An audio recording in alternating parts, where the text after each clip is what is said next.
بسم اللہ الرحمن الرحیم۔ السلام علیکم ورحمۃ اللہ وبرکاتہ۔ معزز ناظرین، آپ دیکھ رہے ہیں یوٹیوب چینل حسن خورشید اوان اور میں خورشید احمد ہوں۔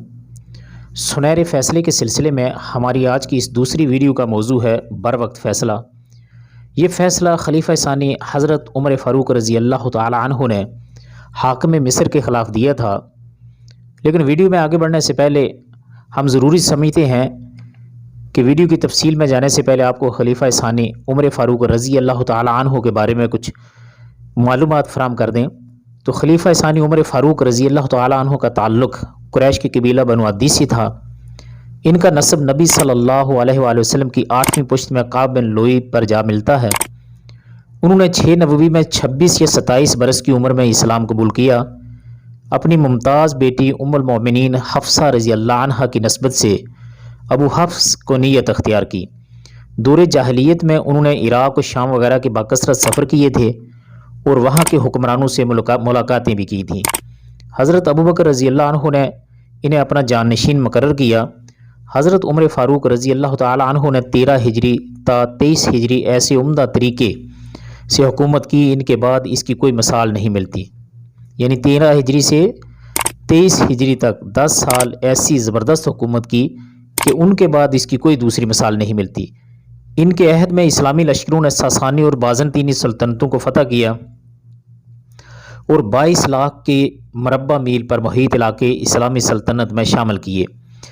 فارسی نژاد ابو لولو فیروز المنافق نے 27 ذوالحجہ کو انہیں مسجد میں زہر میں مجھے خنجر سے زخمی کر دیا اور یکم محرم 24 ہجری کو زخموں کی تاب نہ لا کر وہ شہید ہو گئے۔ انا للہ و انا الیہ راجعون۔ اس واقعے کی جو بر وقت فیصلہ حضرت عمر فاروق رضی اللہ تعالی عنہ نے دیا، اس کی کچھ تفصیل یوں ہے کہ امیر المومنین عمر بن خطاب رضی اللہ تعالی عنہ نے مسجد نبوی میں بیٹھے تھے کہ اتنے میں ان کے پاس سے ایک آدمی کا گزر ہوا۔ یعنی حضرت عمر رضی اللہ تعالی عنہ مسجد نبوی میں بیٹھے ہوئے تھے تو ان کے پاس سے ایک آدمی کا گزر ہوا اور وہ یہ کہہ رہا تھا، ویل لک یا عمر من النار، اے عمر تمہارے لیے جہنم کی ویل ہے۔ امیر المومنین نے حاضرین سے فرمایا، اس آدمی کو میرے پاس لاؤ۔ جب وہ آیا تو آپ نے پوچھا، تم نے یہ بات کیوں کہی بھائی؟ وہ کہنے لگا، آپ اپنے حکام کو مقرر کرتے وقت ان سے شرائط قبول تو کرواتے ہیں مگر ان کا محاسبہ نہیں کرتے کہ انہوں نے شرائط پوری بھی کی ہیں یا نہیں۔ امیر المومنین نے پوچھا، بات کیا ہے؟ وہ کہنے لگا، مصر میں آپ کا جو حاکم ہے اس نے آپ کی شرائط کو فراموش کر رکھا ہے اور ان باتوں کا ارتکاب کیا ہے جن سے آپ نے اسے منع فرمایا ہے۔ اس طرح اس نے امیر المومنین کو مصر کے حاکم کے خلاف ورزیوں کے متعلق بہت کچھ بتایا۔ یہ شکایات سننے کے بعد امیر المومنین نے قبیلہ انصار کے 2 آدمیوں کو بغرض تفتیش مصر روانہ کیا اور ان سے فرمایا، تم دونوں مصر جاؤ اور حاکم کے متعلق وہاں کے لوگوں سے استفسار کرو، یعنی ان سے معلومات حاصل کرو، پوچھو۔ اگر اس آدمی نے مجھے غلط رپورٹ دی ہو تو آگاہ کرنا، اور اگر اس کی رپورٹ صحیح ہے اور حاکم واقعی اپنی ذمہ داری میں کوتاہی کرتا ہے، یعنی حاکم واقعی اپنی ذمہ داری میں اگر کوتاہی کرتا ہے تو وقت ضائع کیے بغیر اسے لے کر میری خدمت میں پہنچو۔ دونوں انصاری امیر المومنین کے حکم کی تعمیل میں مصر روانہ ہوئے اور وہاں پہنچ کر لوگوں سے حاکم مصر کے متعلق حقیقت جاننا چاہی۔ انہیں وہاں وہی رپورٹ ملی جیسے مذکورہ، یعنی جس شخص کا پہلے ذکر ہوا ہے اس نے امیر المومنین سے شکایت کی تھی۔ چنانچہ ان دونوں نے حاکم کے گھر پہنچ کر دروازے پر دستک دی اور اندر آنے کی اجازت طلب کی۔ دربان یعنی چوکیدار نے جواب دیا، انہ لیس علیہ الیوم اذن، یعنی آج حاکم سے ملنے کی اجازت نہیں ہے۔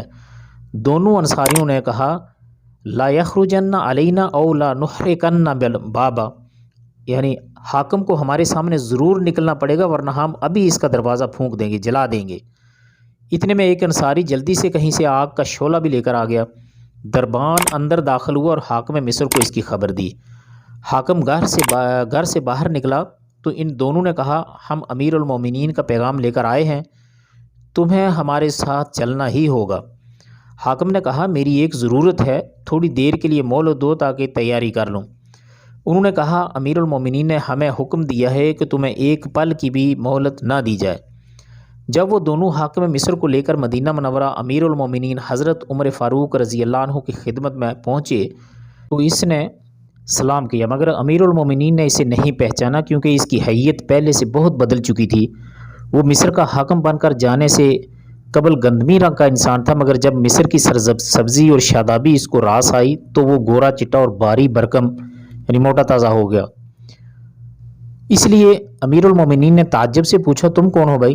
اس نے عرض کیا، میں فلاں آدمی ہوں جس کو آپ نے مصر کا حاکم مقرر کیا تھا، یعنی اپنا نام بتا کر اس نے فرمایا، اس نے کہا کہ میں وہ آدمی ہوں جس کو آپ نے مصر میں حاکم مقرر کیا تھا۔ امیر المومنین نے فرمایا، تیرا ناس ہو، جس بات سے تجھے منع کیا گیا تھا اس کو تو نے گلے لگا لیا، مگر جس بات کا حکم دیا گیا تھا اس کو فراموش کر بیٹھا۔ اللہ کی قسم میں تجھے ضرور عبرتناک سزا دوں گا۔ پھر امیر المومنین نے اون کا ایک پھٹا ہوا لباس، ایک لاٹھی اور صدقے میں آئی ہوئی 300 بکریاں منگوائیں اور اس حاکم مصر سے فرمایا، یہ لباس زیبتن کرو، میں نے تمہارے باپ کو اس سے بھی ردی لباس پہنے ہوئے دیکھا ہے۔ یہ لاٹھی اٹھاؤ جو تمہارے باپ کی لاٹھی سے کہیں بہتر ہے، اور فلاں چراگاہ میں جا کر ان بکریوں کو چراؤ۔ اس وقت سخت گرمی کا زمانہ تھا۔ امیر المومنین نے مزید فرمایا، اور تم راہ گزرنے والوں کو ان بکریوں کا دودھ پینے سے مت روکنا۔